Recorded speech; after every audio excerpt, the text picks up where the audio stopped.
방송에서 제공하는 투자 정보는 투자 판단에 대한 조언입니다. 방송에서 제공하는 주식의 가치, 가격 상승 및 가격 하락에 대해서는 방송사에서 보장하지 않습니다.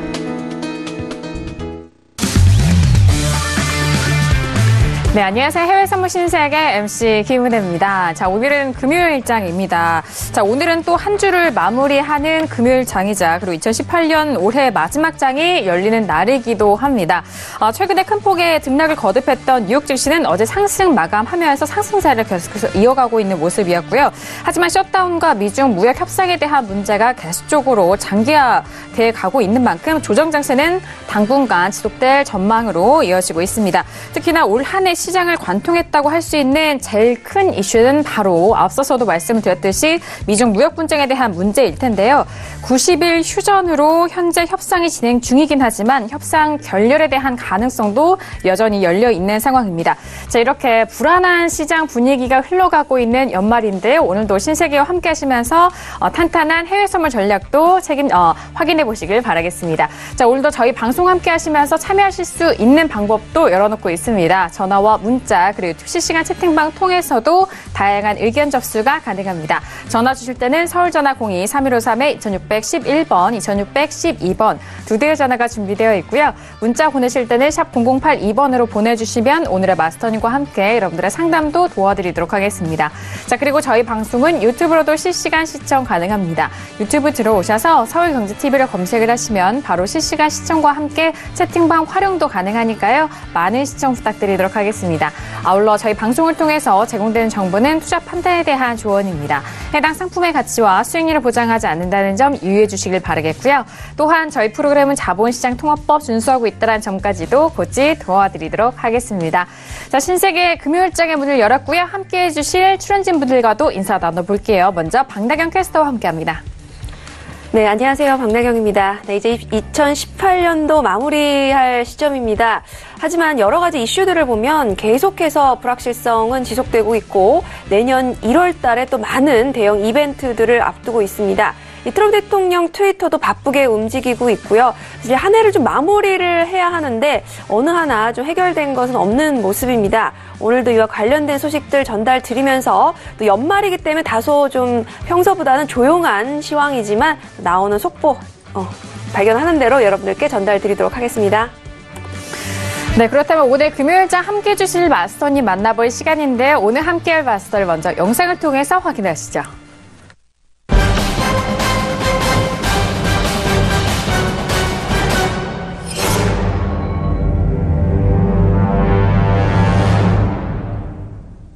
네, 오늘 금요일장은요, 해왕 마스터님과 함께 하도록 하겠습니다. 마스터님 어서 오세요. 반갑습니다. 네, 안녕하세요. 네. 안녕하세요. 해왕입니다. 네. 신세계 많은 분들이 시청해 주시는데 오늘 아쉽게도 그 평택촌놈께서 네. 이제 녹방을 하셨죠? 네네. 녹방 하셨는데 네. 그래도 굉장하네요, 인기가. 평택촌놈님의 인기가. 근데 이어서 이제 신세계도 시청해 주시고 오늘 어떻게 보면은 서울경제 신세계 마지막 방송이네요. 맞습니다. 올해 마지막 방송이죠. 네, 올해 마지막 방송인데 정말 여러분들 시청 많이 해주셔서 감사하고 한 해를 같이 한번 마무리할 수 있어서 좋은 시간을 주셔서 감사하다는 말씀 먼저 드리고 싶습니다. 네. 자, 일단은 오늘 마무리 마지막 해 방송이다 보니까 내년 증시에 대해서 한번 자세하게 얘기하는 시간을 가져보도록 할게요. 오늘 깔끔하게 머리를 한번 올리고 왔습니다. 그리고 시원하게 깔끔하게 머리같이 자세하게 설명드리는 시간 가져보도록 하겠습니다. 한 시간 동안 잘 부탁드리겠습니다. 감사합니다. 네, 알겠습니다.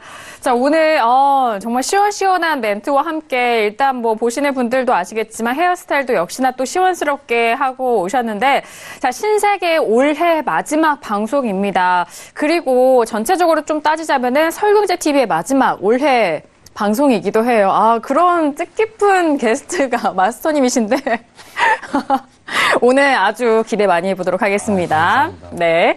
자, 오늘 이렇게 해왕 마스터님과 1시간 동안 이어가 보도록 하겠습니다. 자, 현재 시각은요, 11시 4분 지나가고 있는데요. 현재 시장 흐름 먼저 살펴드리고 이어서 이슈 점검도 도와드리도록 하겠습니다. 시세 보시죠. 네, 먼저 S&P 500 지수부터 살펴보도록 하겠습니다. 자, 전일장 같은 경우에는 저도 시장을 좀 계속해서 꾸준하게 봤는데 새벽녘까지만 해도 일단 마이너스 2% 또는 마이너스 1%의 하락세로 이어갔었는데요.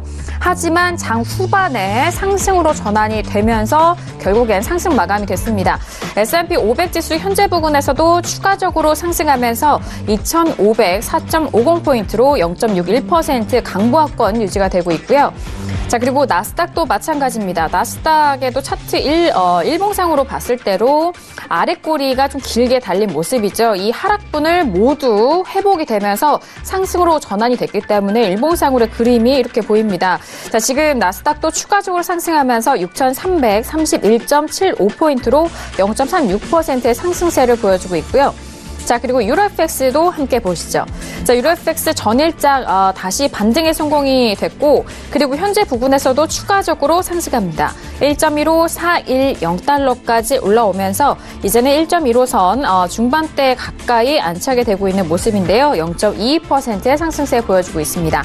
자, 그리고 골드 함께 보시죠. 자, 최근에 증시 같은 경우에는 좀 불안정성을 좀 보여주면서 위험 자산보다는 안전 자산 쪽으로 선호하고 있는 유동성을 보여주고 있는데 최근에 골드가 꾸준하게 우상향하면서 상승 흐름 이어갑니다. 자, 오늘은 고점에서는 좀 밀렸지만 1279.1달러 선으로 보합권 움직임 보여주고 있는데요.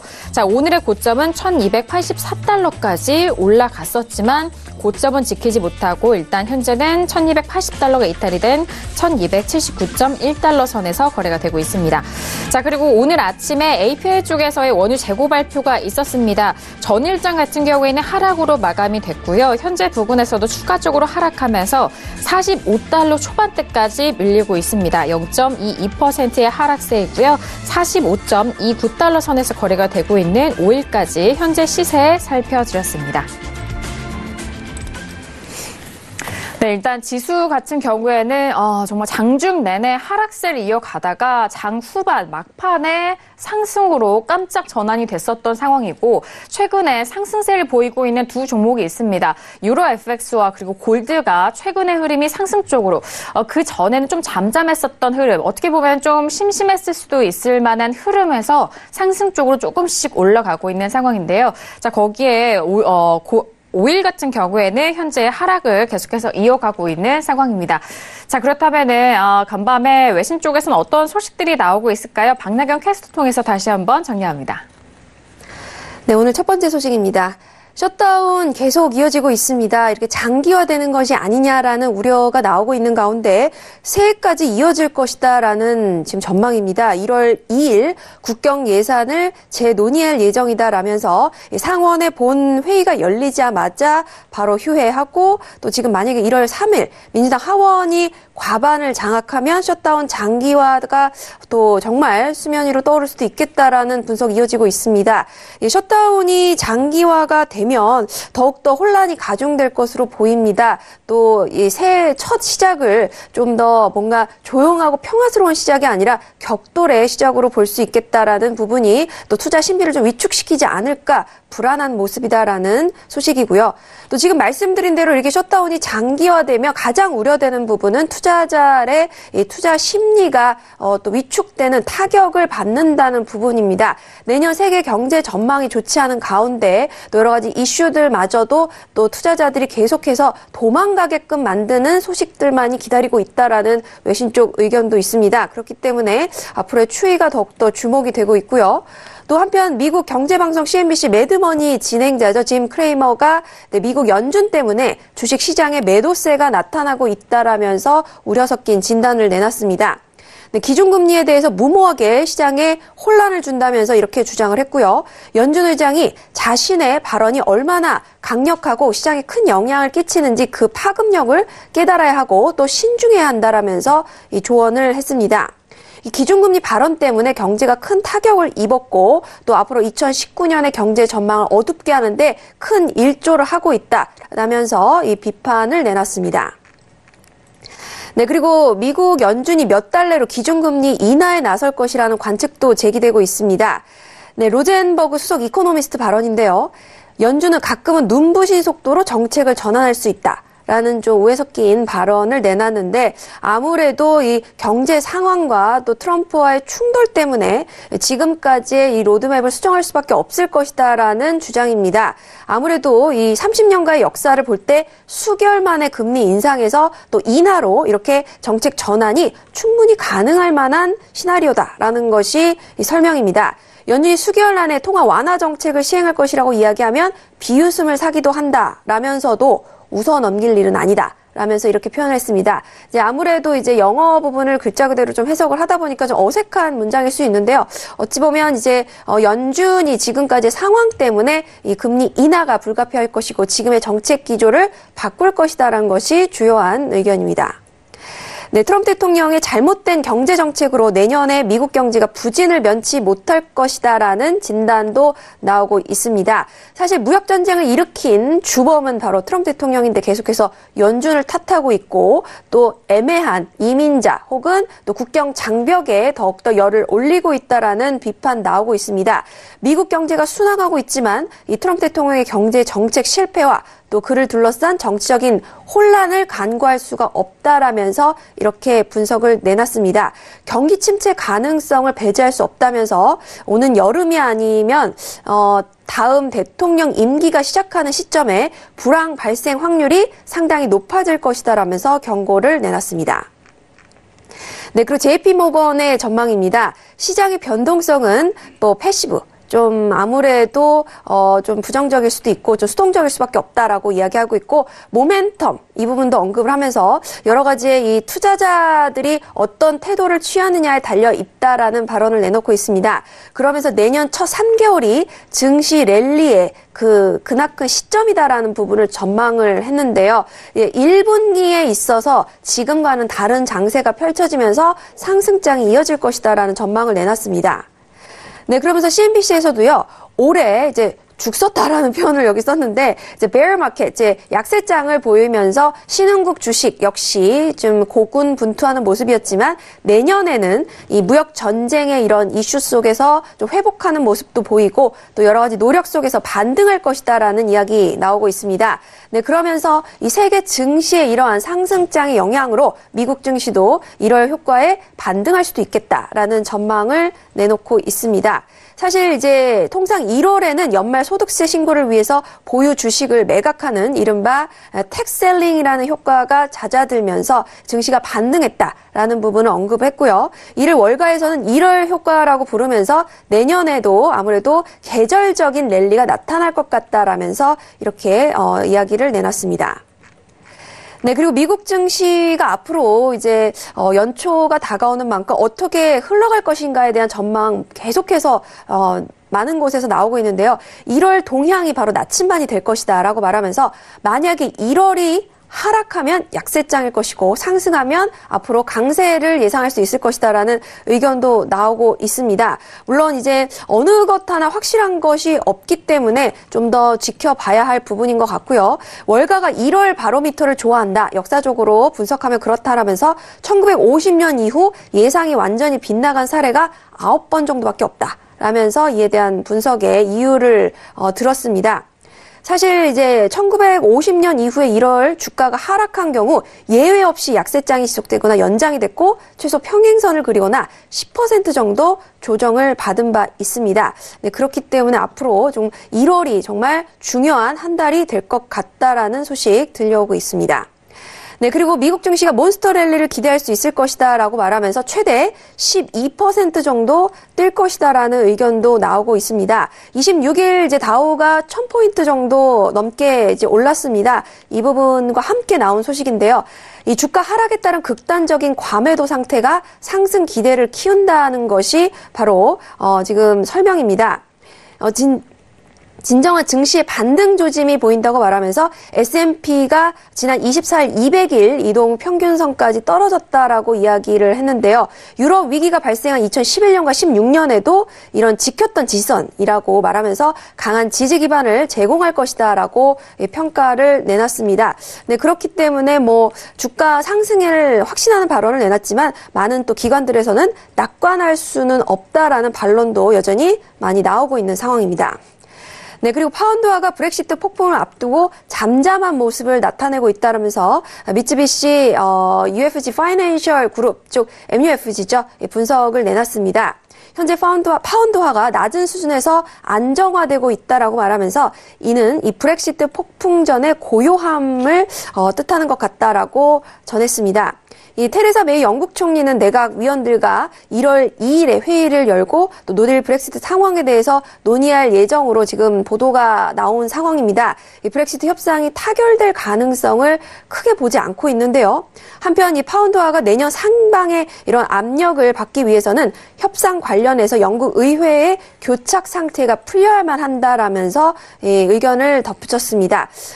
역시나 말씀드린 대로 어느 것 하나 연말이지만 마무리되는 이슈가 없는 것 같습니다. 계속되는 불확실성에 내년도 큰 변동성이 예상된다는 외신 쪽의 지배적인 이야기 말씀드리면서 마무리하도록 하겠습니다.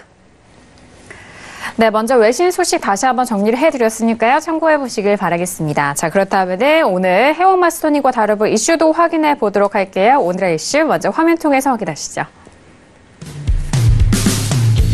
네, 오늘의 이슈입니다. 먼저 첫 번째 이슈는 S&P 500 3일물입니다. 저점 매수세가 유입이 되면서 롤러코스터 장세가 연출된 지수에 대한 모습인데요. 새해에는 낙관론이 솔솔 나오고 있는 시점입니다. 이 점에 대해서 다시 한번 전략 세워드리도록 하겠습니다. 자, 그리고 두 번째 이슈는요, 오일입니다. 2월물이고요. 주가가 연동된 흐름을 최근에 보여주고 있는 오일에 대한 흐름이고 당분간에는 미국 증시의 변동성에 동조화가 될 것이다라는 전망도 나오고 있는 시점인데요. 지금 가격대 하락을 하고 있는 오일에 대해서 살펴드리도록 하겠습니다. 네, 오늘도 이렇게 두 가지 이슈 준비를 해봤습니다. 첫 번째 이슈인 지수부터 살펴보도록 하겠습니다. 자, 전일장 같은 경우에는 신세계 시간에서도 함께 또 말씀을 드렸던 부분이기도 하고요. 일단 확인을 했을 때 하락세로 이어갔었고 거의 이제 장 후반까지도 하락세가 여전히 유지가 됐지만 장 후반에 깜짝 들어 올린 상황이었습니다. 자, 지금도 추가적으로 상승을 하고 있는 시점인데 여기서 어떻게 전략을 세워봐야 될지 먼저 마스터님의 업앤다운 의견 확인해 보도록 하겠습니다. 자, 들어볼까요? 하나, 둘, 셋. 업입니다. 네. 자, 지금 S&P 500 기준으로는 2,500선이 회복이 된 상황인데 업에 대한 의견 어떻게 좀 풀어주실까요?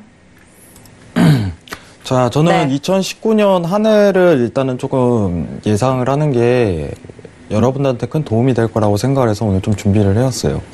자, 일단 오늘 포지션에 대해서는 이따가 추후에 언급을 드리겠고, 왜냐면 큰 장부터 먼저 봐야 돼요. 상황 자체가.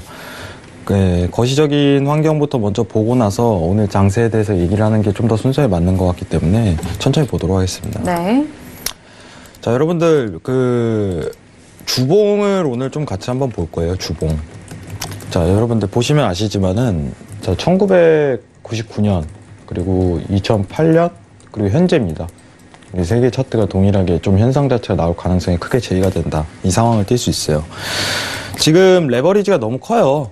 솔직하게 얘기 드리면 미 증시를 거래하시는 분들 자체가 많이 무서우실 거예요.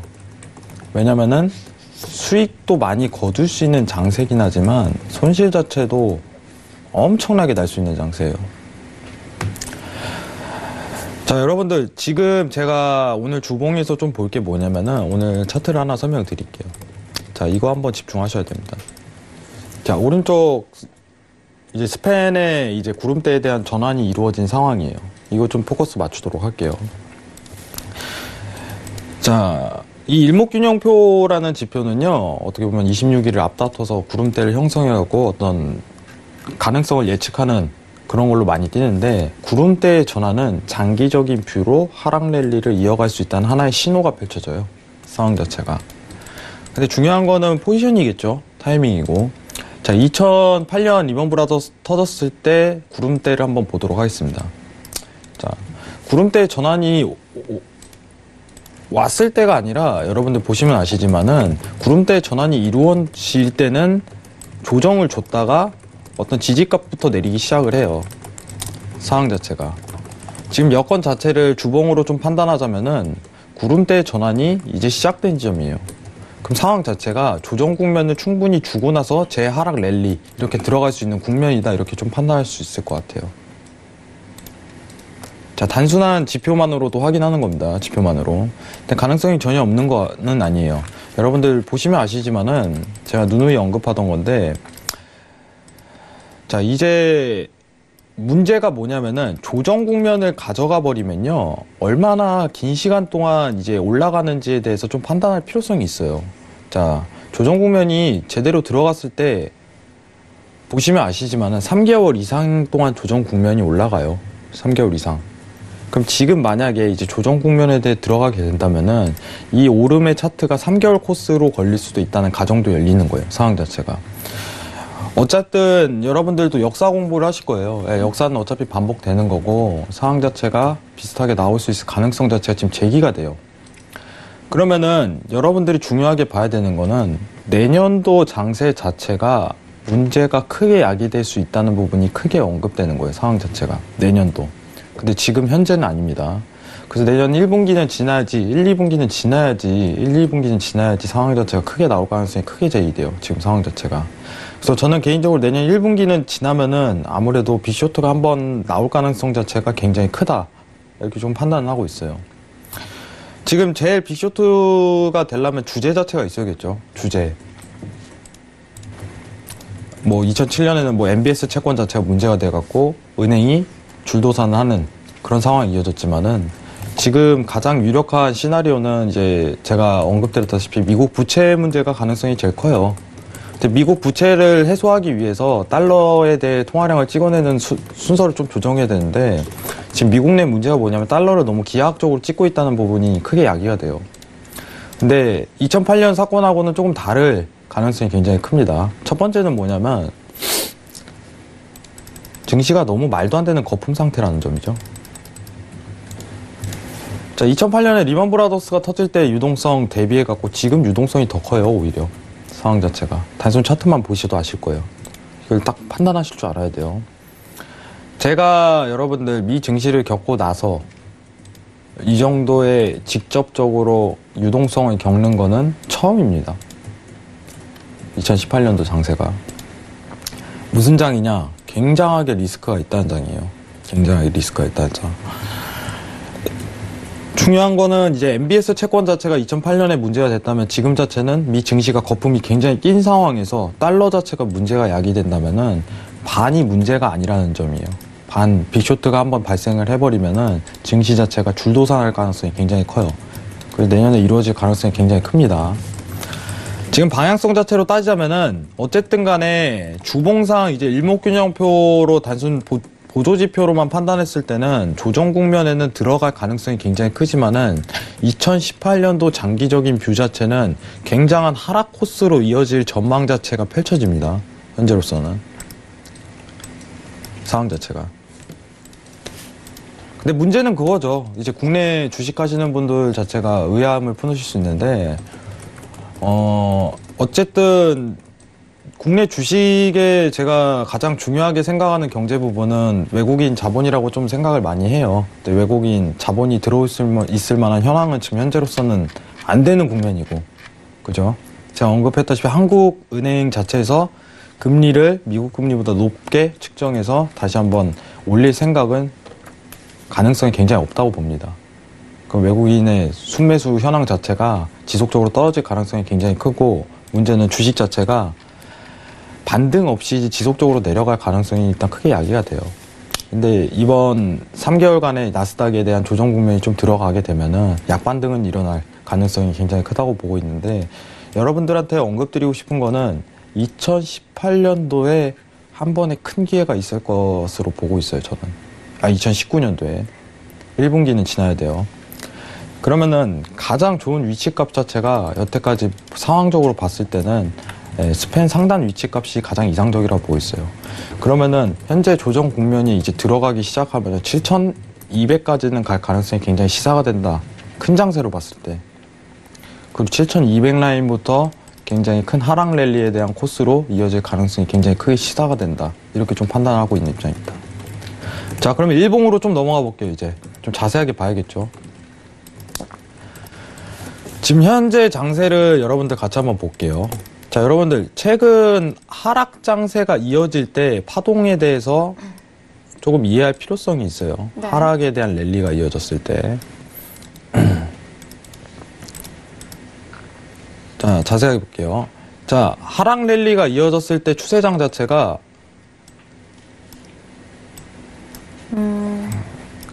가장 일목균형표의 조정이라든가 스팬 위치값이라든가 기준선 위치값에 맞고 내려오는 국면 자체가 이어져요. 이거 하나가 일목균형표상 추세장이다, 이렇게 판단하실 수 있을 겁니다.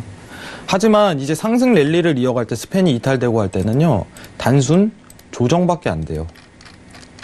기준선 위치값을 맞다던가 스팬 위치값을 맞는 게 불규칙적입니다, 상황 자체가. 자, 연두색으로 그릴게요, 상승은. 그러면은 여러분들이 보실 수 있는 것 자체가 뭐냐면은, 자, 상승, 지금 현재 차트를 보도록 할게요. 지금부터 이제 오늘 차트를 보도록 하겠습니다. 자, 하락 랠리를 이룰 때는 추세장으로 나올 가능성이 굉장히 크게 제기가 되는 상황이고, 상승으로 이제 스팬 자체가 이탈된다면은 굉장히 어려운 단가 내에서 흔들면서 올라가는 케이스가 발동이 돼요, 상황 자체가.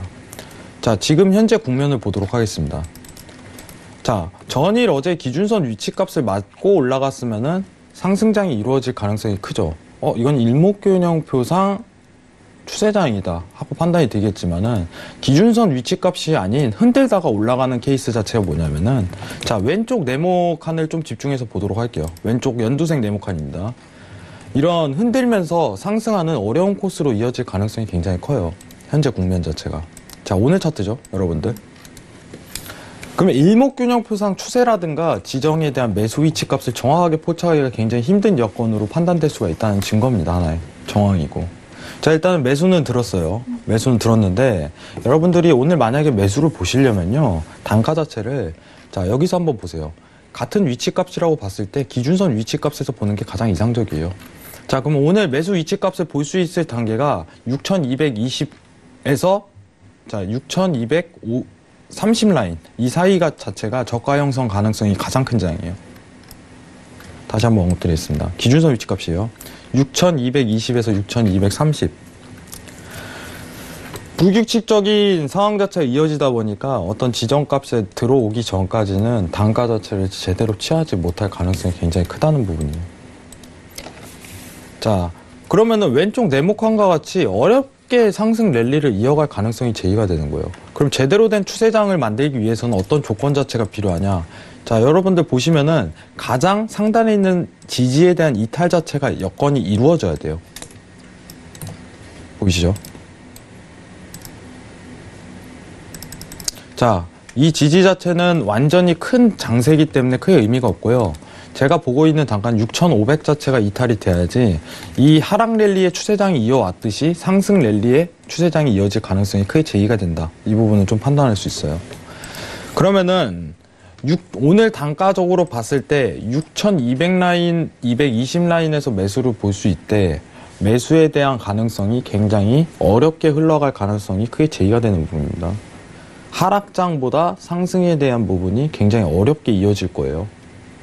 왜냐? 여태까지 그래 왔거든요. 6220입니다. 6220. 6220에서 6230 라인. 지금 여러분들한테 한 가지 더 언급드릴 게 뭐냐면은, 나스닥을 좋아하시는 분들이 굉장히 많으신데, 여러분들 증거금을 한번 볼게요. 증거금. 이건 볼 필요성이 있어요. 자, 나스닥 기준으로 좀 보도록 할게요.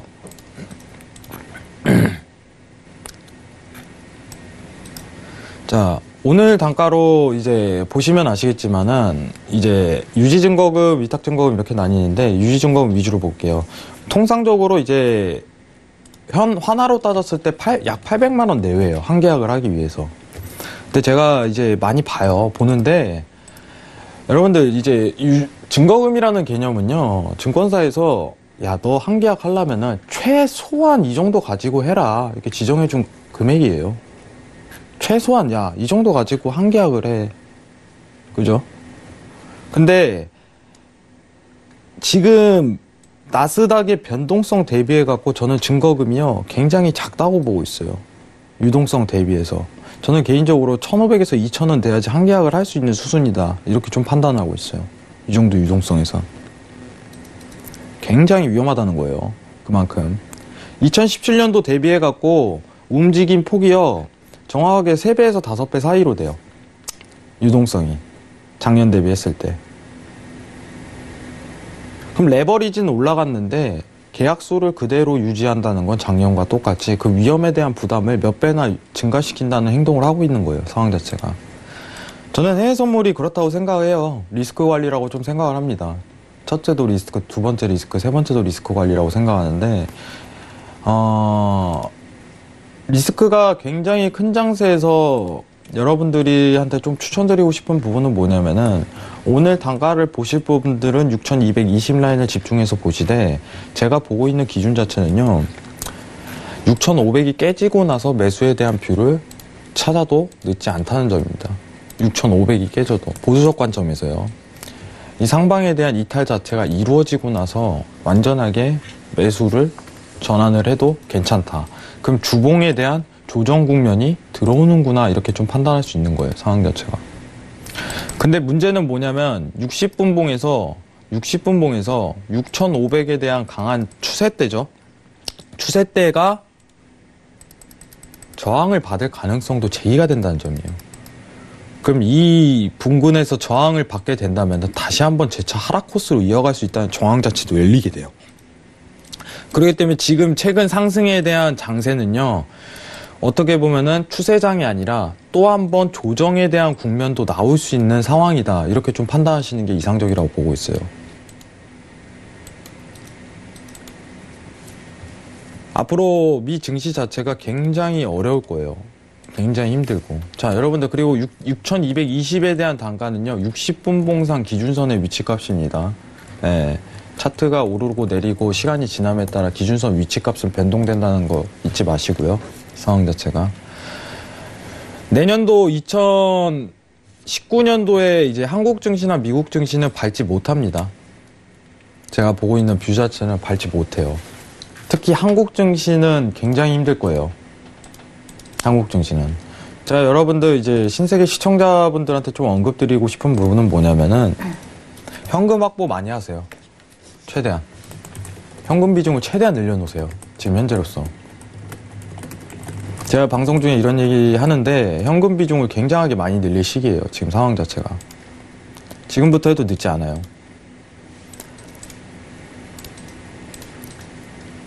왜냐면 저는 이게 맞다고 봐요.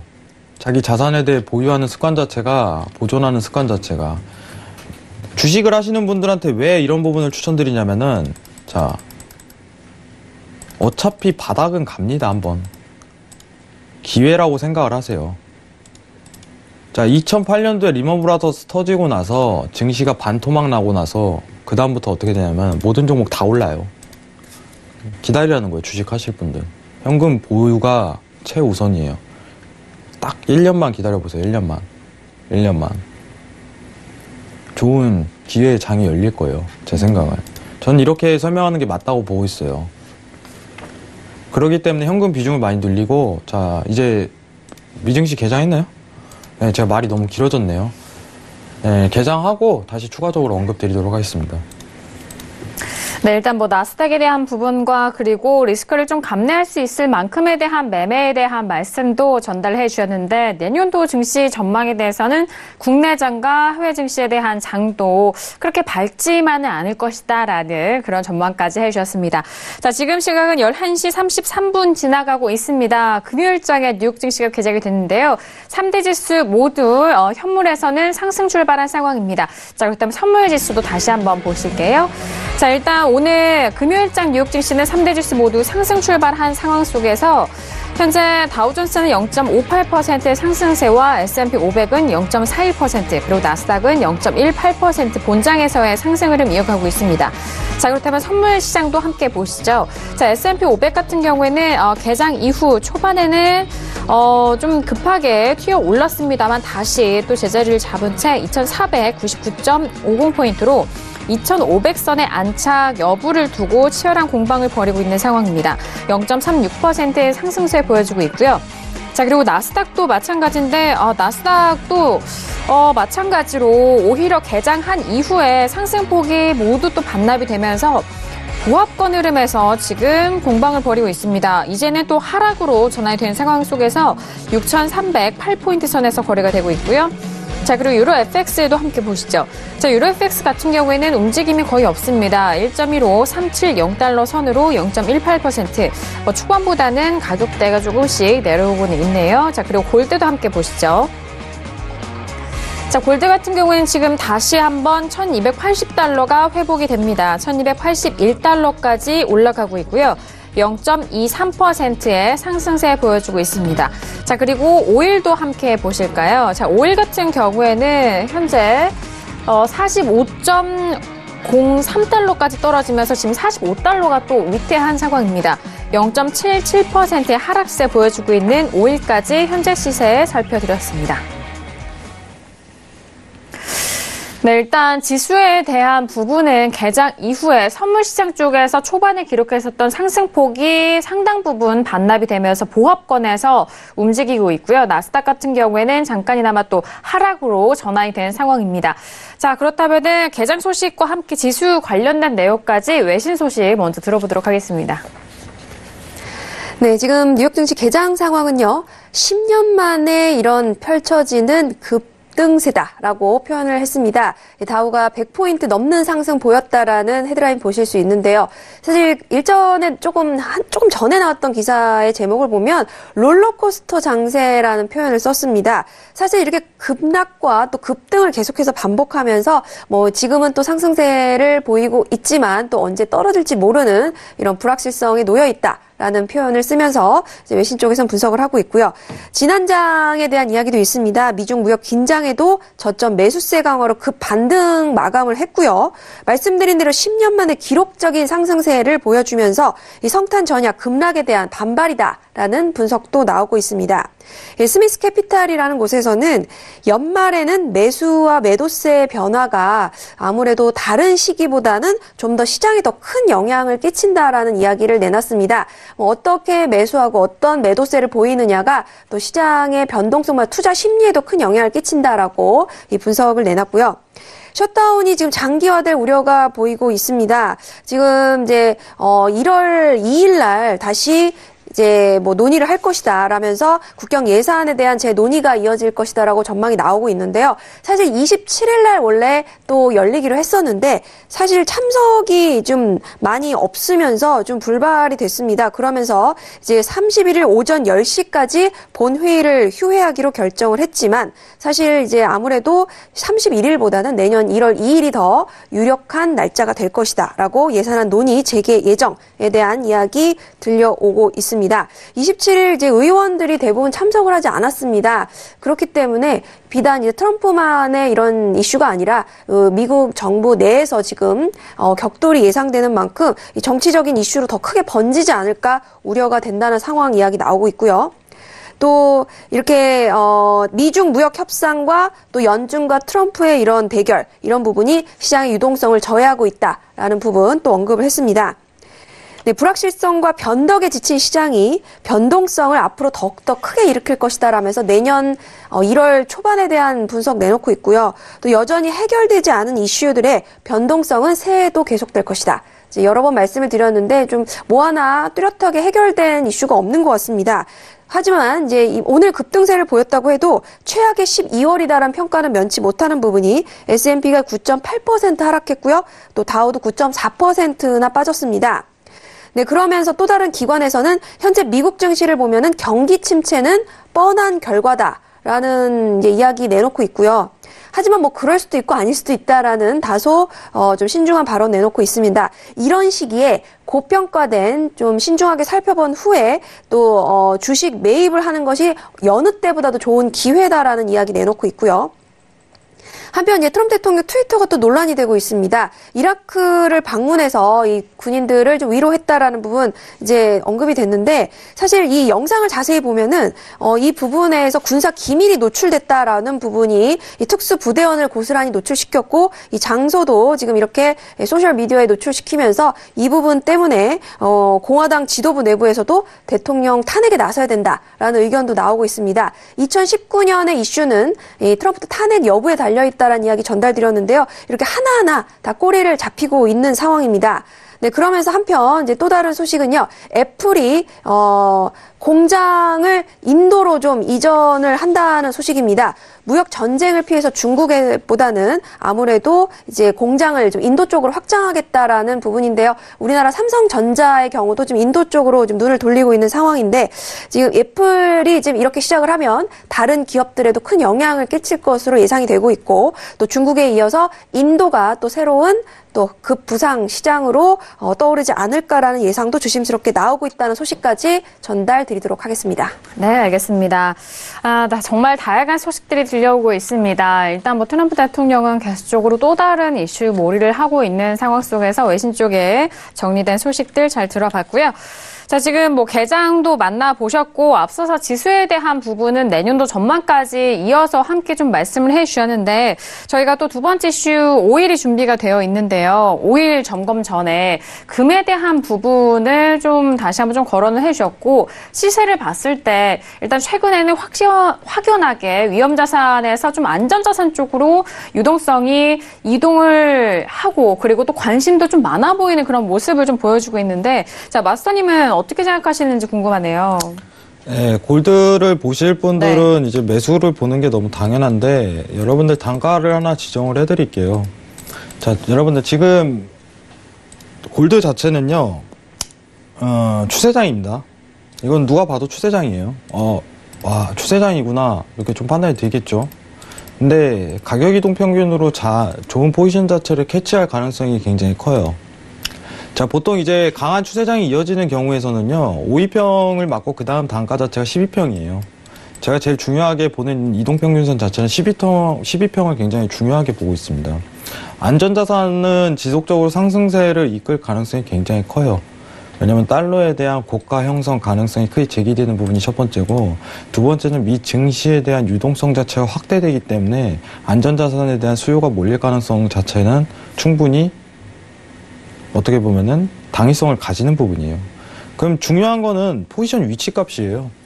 지금 단가에서 매수를 봐도 괜찮나요? 이러면은 저는 아닙니다. 이렇게 얘기 드릴 거예요.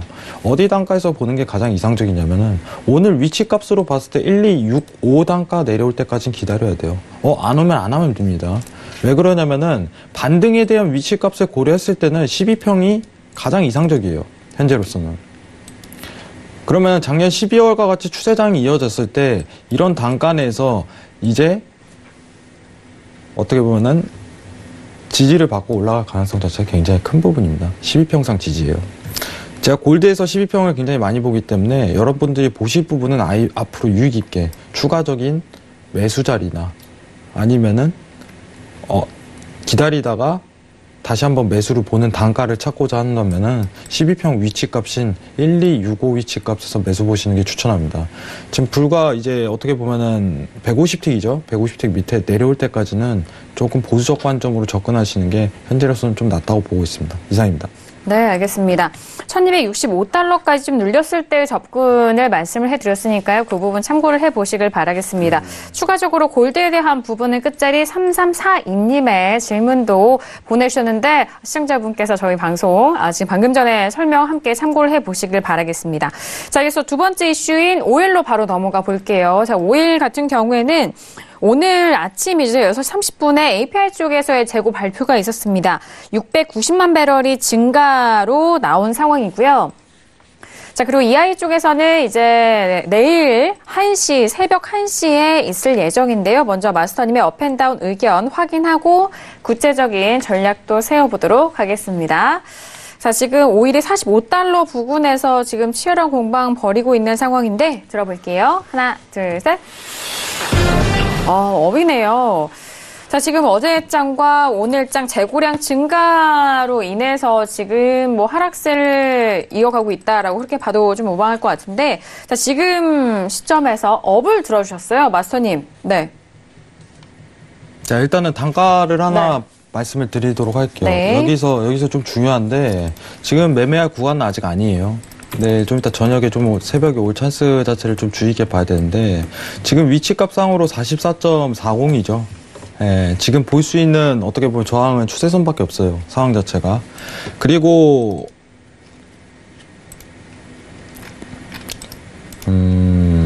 44에 대한 저항을 받았을 시 그때부터 매수를 여러분들 죄송한데 긴급 네. 정정을 좀 하도록 하겠습니다. 네. 예, 전 죄송합니다. 예, 저 웨이팅으로 바꿀게요. 아, 네. 오일은 관망이다. 네. 굉장히 어렵습니다. 판단에 대한 기준 근거 자체가 너무 없어요. 예, 시황도 그러고 어떤 상황에 대한 조건 자체가 너무 만족스럽지 못한 부분이 있기 때문에 지금 볼 수 있는 측면 하나 자체가 이 추세선 하나밖에 없는데 그걸 보고서 이제 매수를 본다는 측면 자체는 다소 리스크가 있다 이렇게 좀 판단을 하도록 할게요. 전 같은 사례도 충분히 없을 뿐더러 볼 수 있는 시황이라든가 여건 자체도 전혀 마련되지 않는다는 점에서 저는 유가 자체는 손을 대지 않는 게 오히려 낫겠다 이 생각을 좀 하겠네요, 지금. 네. 유가 자체는 당분간 좀 쉬시는 게 좋아요. 그렇기 때문에 오늘 유가 자체는 웨이팅을 하시고 미 증시 자체를 보실 분들은 60분봉 압박 기준선 위치값에서 한번 매수 보시는 게 가장 이상적이고 골드 자체도 좀 여유 있게 기다렸다가 12평 위치값에서 한번 노리는 게 좀 더 나을 것 같아요. 중요한 자리값은 일단 언급은 드리는데 이 지지 강한 추세대가 밀려버리는 상황 자체가 나와버리면은 또 한 번 큰 하락장이 나와버려요. 상황 자체가. 그렇기 때문에 가능성이 굉장히 낮다고 보고 있어요.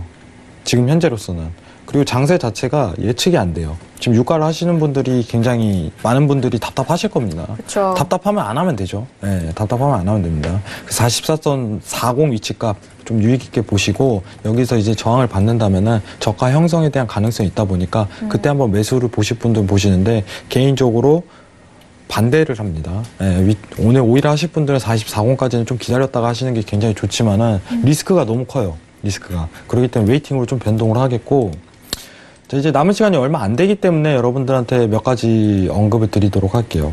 자, 2018년도 이제 마무리 방송을 제가 좀 하게 됐는데 여러분들한테 언급 드리고 싶은 부분은 뭐냐면은 지금 유가라든가 모든 종목 자체가 변동폭이 너무나 말도 안 되게 커요.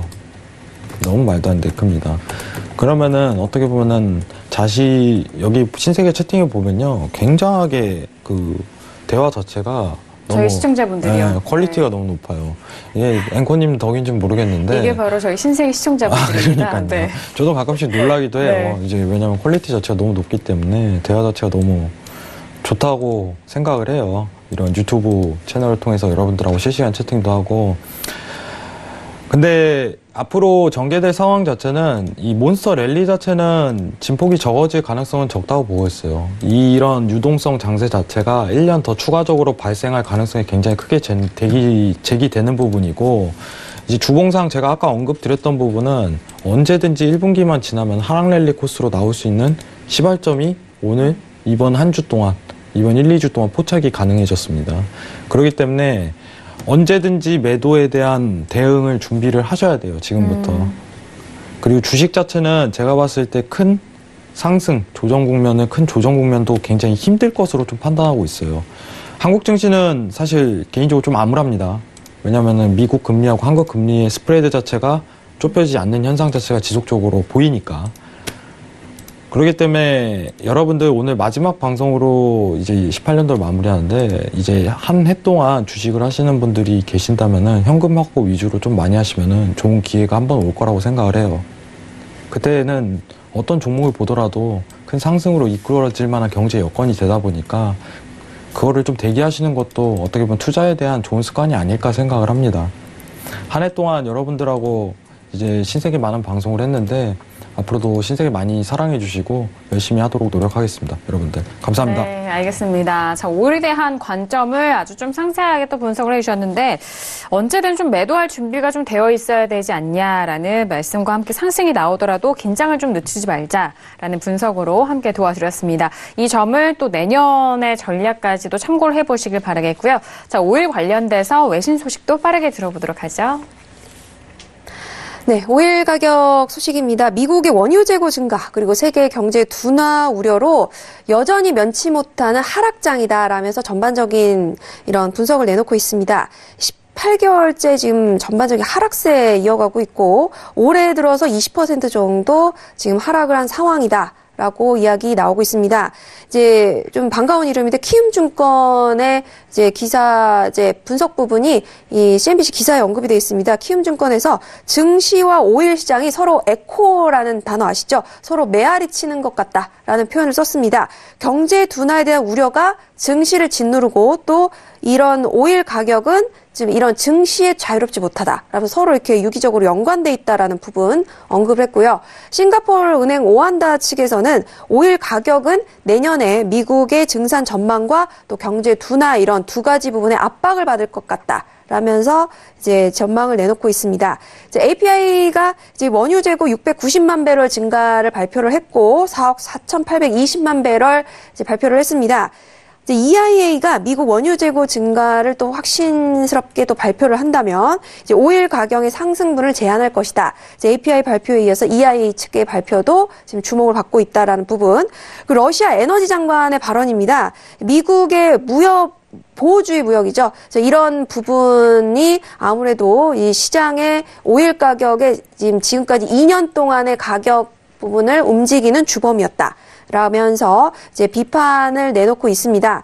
그렇기 때문에 앞으로 이제 한편 상황을 지켜봐야 할 부분인 것 같고요. 또 이제 오펙과 러시아가 이제 감산을 하기로 했는데 러시아 같은 경우에는 내년 1분기 300에서 500만 배럴 정도 감산할 계획이다라면서 이야기 내놓고 있습니다. 오일 시장 변동성의 주범도 트럼프다라는 이야기 전반적으로 나오고 있고요. 또 이제 마지막으로 한 가지 말씀드린다면 이제 다음 주 말쯤이면 모든 상황이 정상으로 돌아갈 것이다라면서 페트로매트릭스에서 이야기를 하고 있습니다. 그때까지는 매우 어려운 장일 것이고 증시에 너무나 의존적인 것이 바로 오일 시장의 문제다라는 점을 꼬집었다는 이야기까지 전달드리도록 하겠습니다. 네, 알겠습니다. 자, 오늘도 다양한 소식들 신세계와 함께 했는데요. 올해 마지막 신세계 방송이었습니다. 오늘 함께 해주신 두 분과는 여기서 인사 나누도록 하겠습니다. 두 분 오늘 말씀 감사합니다. 네, 말씀드렸듯이 2018년도 설경제TV 안에서의 방송도 저희 방송을 또 마무리를 짓게 됩니다. 올 한 해 해외 선물 신세계를 통해서 정말 다양한 소식들을 전달을 해드렸는데 내년 2019년도에도 더욱더 알찬 투자 전략과 그리고 마스터님과 함께 여러분들의 매매에 도움이 되는 방송 꾸준하게 이어갈 테니까요. 내년도도 저희 해외 선물 신세계 많은 사랑 부탁드리도록 하겠습니다. 자, 오늘 다양한 투자 전략 내용 여러분들과 함께 했는데요. 저희가 말씀드린 내용에 대해서는 투자 판단에 대한 조언입니다. 해당 상품의 가치와 수익률을 보장하지 않는다는 점 다시 한번 유의해 주시길 바라겠고요. 또한 저희 프로그램 자본시장 통합법 준수하고 있다는 점까지도 고지 도와드리도록 하겠습니다. 자, 오늘 저희가 준비한 소식과 내용은 여기까지고요. 저희는 내년이죠. 1월 2일 11시에 돌아오도록 하겠습니다. 함께해 주신 여러분 감사합니다.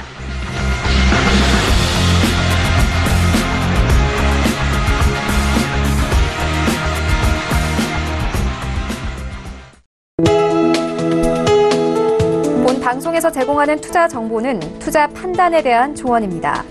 방송에서 제공하는 주식의 가치, 가격 상승 및 가격 하락에 대해서는 방송사에서 보장하지 않습니다.